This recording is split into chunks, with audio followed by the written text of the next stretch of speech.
Ils pensent que quelqu'un de très à l'aise, c'est quelqu'un de confiant. Non. Très souvent, quelqu'un de trop à l'aise, c'est quelqu'un qui a déjà vécu cette scène trop de fois. Et c'est là que le problème commence. Scène, restaurant, lumière tamisée, premier rendez-vous. Elle arrive, pas de gêne, pas d'hésitation, pas d'observation. Elle s'assoit comme si elle connaissait déjà la table. Elle prend la carte sans te regarder. Je vais prendre ça et un cocktail. Elle parle, beaucoup. Elle rit, fort. Elle ne te découvre pas, elle ne te lit pas. Elle rejoue un rôle qu'elle maîtrise déjà. Et toi, tu comprends quelque chose, sans qu'elle le dise. Décryptage 1. L'habitude tue la valeur du moment.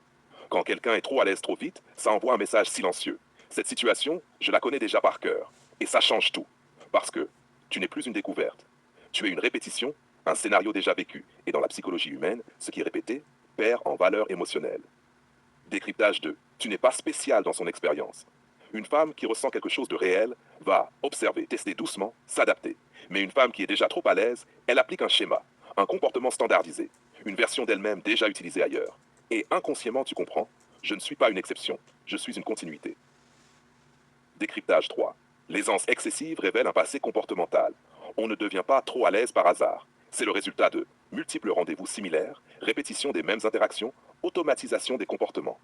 C'est presque un réflexe conditionné, comme quelqu'un qui entre dans un lieu et sait déjà comment ça va se passer. Le problème, il n'y a plus de sincérité brute. Décryptage. 4. Le danger de la femme formatée. Quand l'aisance devient automatique, la personne joue un rôle efficace, maîtrise les codes, sait quoi dire, quand rire, comment regarder, mais elle ne vit plus le moment, elle l'exécute. Et ça, c'est dangereux. Parce que tu peux confondre aisance avec authenticité, alors que ce sont deux choses totalement différentes. Le vrai red flag, ce que peu comprennent. Le problème, ce n'est pas qu'elle soit à l'aise. Le problème, c'est que tu sens qu'elle pourrait être exactement la même avec un autre à ta place. Même phrase, même rire, même énergie interchangeable. Et là, tu sors du jeu sans même t'en rendre compte. La nuance. Attention, une femme peut être fluide, souriante, naturelle. Ça, c'est sain. Mais il y a une différence énorme entre être à l'aise avec toi, être à l'aise dans la situation. Le son. Quand quelqu'un est trop à l'aise dès le départ, pose-toi une seule question.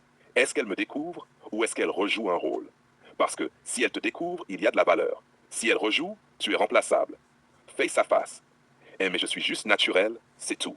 Toi, non. Être naturel, c'est s'adapter. Là, tu n'es pas naturel, tu es habitué. Silence. Toi et moi, je ne veux pas être une habitude. Conclusion.